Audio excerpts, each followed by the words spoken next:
সোনা, গোল্ড শব্দটা শুনলেই আমরা সবাই একটু নড়ে চড়ে বসি। সেই রামায়ণের মতো মহাকাব্যের যুগ থেকেই সোনার প্রতি আমাদের এই টান, তা স্বর্ণ লঙ্কাই হোক বা স্বর্ণমৃগ। সোনার হাতছানি দিয়েই তো সীতাকে ভুলিয়েছিলেন লঙ্কাধিপতি। আর এখন তো সোনার দাম নিয়ে প্রতিনিয়ত চর্চা চলছে সর্বত্র। আমরা সবাই জানি সোনা একটি খনিজ পদার্থ, কিন্তু প্রশ্নটা হলো পৃথিবীতে সোনা কোথা থেকে এলো, কিভাবে এলো? আজকে আপনাদের সামনে আনবো সেই বিস্ময়কর ঘটনা। মহাবিশ্বের এই অতি আশ্চর্য ঘটনার কথা শুনে আপনি ভাববেন আপনার হাতের সোনার আংটিটির পেছনে রয়েছে এত বড় একটা মহাজাগতিক কাণ্ড, লক্ষ কোটি বছরের ইতিহাস। আর সেই সঙ্গে জানাবো আগামী দিনে কিভাবে চলছে সোনার নতুন ভাণ্ডারের সন্ধান। বিজ্ঞান কি কোনোদিন পারবে পরীক্ষাগারে এই মহামূল্যবান ধাতু বানাতে? অত্যন্ত কৌতূহল উদ্দীপক এই স্বর্ণ কাহিনী সরল ভাষায় জানতে ভিডিওটি শেষ পর্যন্ত দেখবেন। আর এটি ভালো লাগলে লাইক ও শেয়ার করে আরও মানুষের কাছে পৌঁছে দিতে ভুলবেন না। নমস্কার, সবাইকে আমার এই ভিন্ন স্বাদের নতুন চ্যানেলে স্বাগত। আমি সুব্রত বসু। প্রথমেই আসি সোনার জন্ম কথায়। সোনার জন্ম কি করে হলো? সোনার গল্প শুরু হয় আমাদের পৃথিবীর জন্মের অনেক আগে থেকেই, মহাবিশ্বের অতল গহ্বরে। বিজ্ঞানীরা বলেন সোনা তৈরি হয় নিউট্রন তারার সংঘর্ষে। এই নিউট্রন তারা কি জিনিস সেটা আগে জেনে নিই। কিছু তারা তাদের জীবনচক্রের শেষে বিশাল বিস্ফোরণ ঘটিয়ে সুপারনোভায় রূপান্তরিত হয়। এই বিস্ফোরণের পর তাদের কোর বা কেন্দ্র অত্যন্ত ঘন বা ভারী হয়ে যায়। একেই বলে নিউট্রন তারা। এই নিউট্রন তারাগুলো কতটা ভারী তা ভাবলে অবাক হতে হবে। ধরুন এক চা চামচ নিউট্রন তারার ওজন হতে পারে কয়েক লক্ষ টন। এবার আপনি কল্পনা করুন মহাকাশে এরকম দুটি অসম্ভব ভারী নিউট্রন তারা প্রবল বেগে একে অপরের দিকে ছুটে আসছে এবং প্রবল সংঘর্ষ ঘটাচ্ছে। আর তাদের সংঘর্ষে সৃষ্টি হচ্ছে অসম্ভব তাপ এবং চাপ। এরকম অলৌকিক পরিবেশে আরেকটি বিশেষ প্রক্রিয়া ঘটে যাকে বলা হয় র্যাপিড নিউট্রন ক্যাপচার বা আর প্রক্রিয়া। এই প্রক্রিয়ায় হাইড্রোজেন এবং হিলিয়ামের মতো হালকা মৌলগুলো দ্রুত শোষণ করে নেয় নিউট্রন, এবং সেটাই সোনা, রূপা বা ইউরেনিয়ামের মতো ভারী মৌলে রূপান্তরিত হয়। মানে এই সংঘর্ষের সময় তৈরি হয় টন টন সোনা, আর এই সোনা মহাবিশ্বের ধূলিকণার সঙ্গে মিশে যায়। তাহলে বুঝতে পারলেন আপনার হাতের সোনার আংটিটি একটি বড় মহাজাগতিক ঘটনা থেকে তৈরি হয়েছে। আর এর পোক্ত প্রমাণ পাওয়া গেল 2017 সালের একটি বড় ঘটনায়। কি হয়েছিল ওই বছর? 2017 সালে বিজ্ঞানীরা প্রথমবার দুটি নিউট্রন তারার সংঘর্ষ সরাসরি পর্যবেক্ষণ করলেন, আর এর থেকে সোনার উৎপত্তির প্রমাণও পেয়ে গেলেন। এটা ছিল মহাবিশ্বের সবচেয়ে নাটকীয় ঘটনার একটি।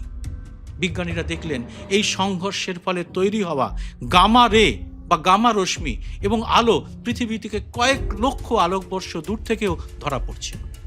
তাই আমরা যে সোনার গয়না পরি বা সম্পদ হিসেবে সঞ্চয় করি তা আসলে মহাবিশ্বে লক্ষ কোটি বছরের প্রাচীন একটি মহাবিস্ফোরণের ফলেই সৃষ্টি হয়েছে। কিন্তু মহাকাশে যে ধাতুটির সৃষ্টি তা আপনার আমার কাছে এলো কি করে? এবার আসবো সেই চাঞ্চল্যকর কাহিনীতে। আমাদের সৌরজগৎ মানে সূর্যকে কেন্দ্র করে যেসব গ্রহ এবং উপগ্রহ রয়েছে তাদের সংসার তৈরি হচ্ছিল প্রায় 4.6 বিলিয়ন মানে প্রায় 460 কোটি বছর আগে। ওই সময় মহাজাগতিক ধূলিকণা এবং গ্যাসের মেঘ থেকে এই পৃথিবীর জন্ম হয়। আর সেই ধূলিকণার মধ্যেই ছিল এই সোনা, যা ওই নিউট্রন তারার সংঘর্ষে তৈরি হয়েছিল। কিন্তু মজার ব্যাপার, এই সোনা কিন্তু এখনো আমাদের নাগালের বাইরে। পৃথিবীর গঠনের সময় এই সোনা আমাদের গ্রহের গভীরে, যাকে বলা হয় ম্যান্টেল এবং কোরে গিয়ে জমা হয়েছে।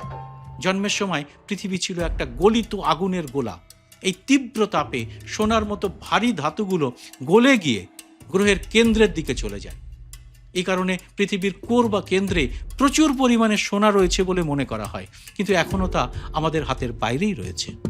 তাহলে আমরা সোনা পাই কিভাবে? এখানে আসে আরেকটি মহাজাগতিক ঘটনা, সেটা হলো উল্কাপাত।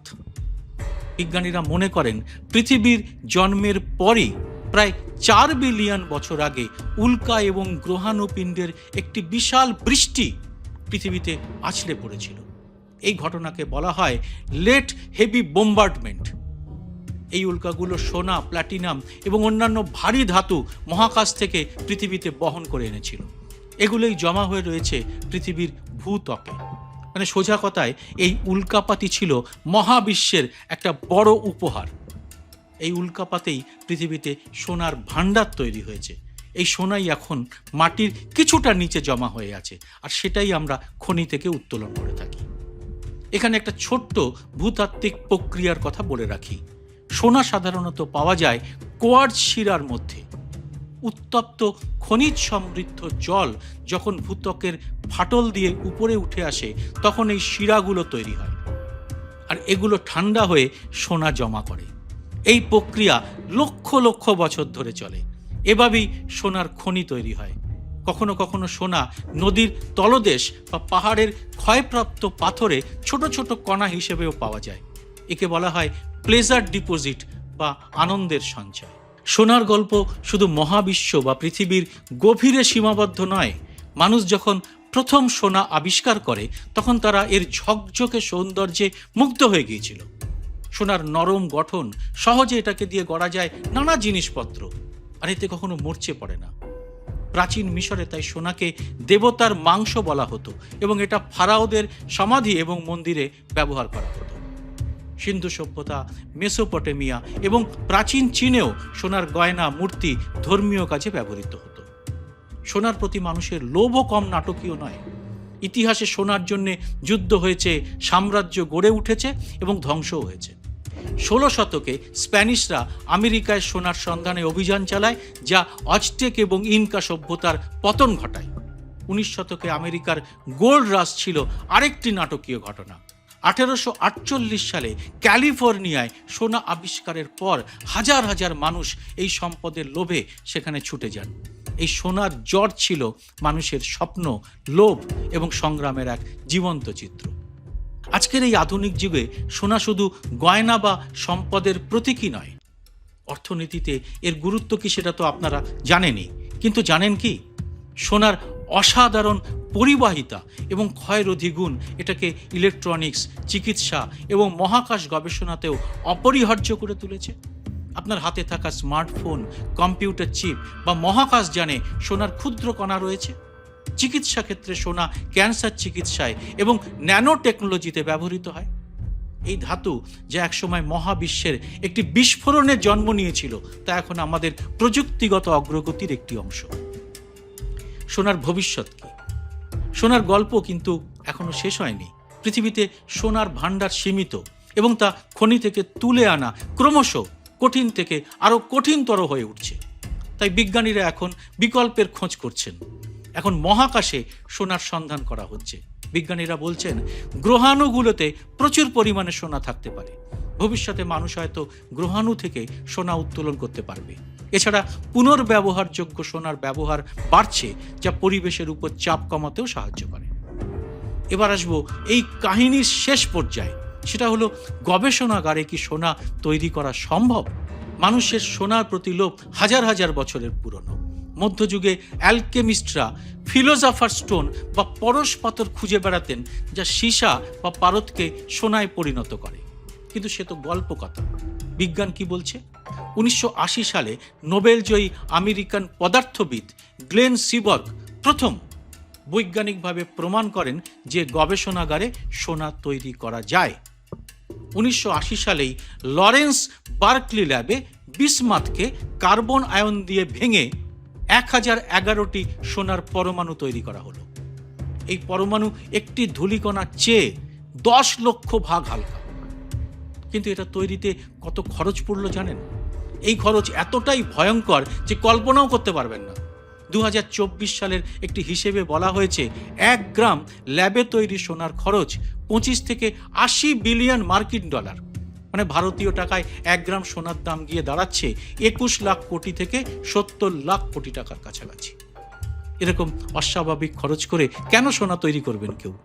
তবে এরকম কি কোনোদিন আসতে পারে যখন এর চেয়ে অনেক কম খরচে ল্যাবরেটরিতে সোনা তৈরি করা সম্ভব হবে? এরকম হলে কি হতে পারে? যদি কোনো সস্তার ল্যাব সোনা তৈরি হয়, সোনার দামের পতন অবশ্যম্ভাবী। সেন্ট্রাল ব্যাংকগুলোর রিজার্ভ, গয়না শিল্প, ইলেকট্রনিক্স সমস্ত ধ্বংস হয়ে যেতে পারে। দ্বিতীয়ত, এর রেডিও অ্যাক্টিভ বর্জ্য কোথায় রাখা হবে? কারণ এই প্রক্রিয়ায় উৎপন্ন আইসোটোপগুলো হাজার হাজার বছর ধরে বিষাক্ত অবস্থায় থাকে। আর তৃতীয় কারণটি একেবারে নৈতিক, সেটা হলো সোনার পরিমাণ বিশ্বে কম বলেই এর এত মূল্য। ল্যাবে প্রচুর সোনা তৈরি করা হলে এর এই মূল্যটাই চলে যাবে। তাই বিজ্ঞান প্রমাণ করেছে সোনা গবেষণাগারে তৈরি করা যায়, কিন্তু প্রকৃতি এত নিখুঁতভাবে এর দুষ্প্রাপ্যতা তৈরি করে দিয়েছে যে তা মানুষের লোভকে চিরকাল বেঁধে রাখবে। ল্যাবে সোনা তৈরি হয়েছে ঠিকই, কিন্তু সেটা শুধু একটা বৈজ্ঞানিক তত্ত্বকে প্রতিষ্ঠা করার জন্যে, লাভজনক ব্যবসা করার জন্য নয়। এই ছোট্ট স্বর্ণ কাহিনীটি আপনার কেমন লাগলো তা অবশ্যই জানাবেন কমেন্ট বক্সে। সোনার দাম এবং তার অর্থনীতি নিয়ে আরও জানতে আমার করা একটি ভিডিও দেখতে পারেন আমার মূল চ্যানেল সুব্রত বসু জার্নালিস্টে। জয় হিন্দ, সত্যমেব জয়তে।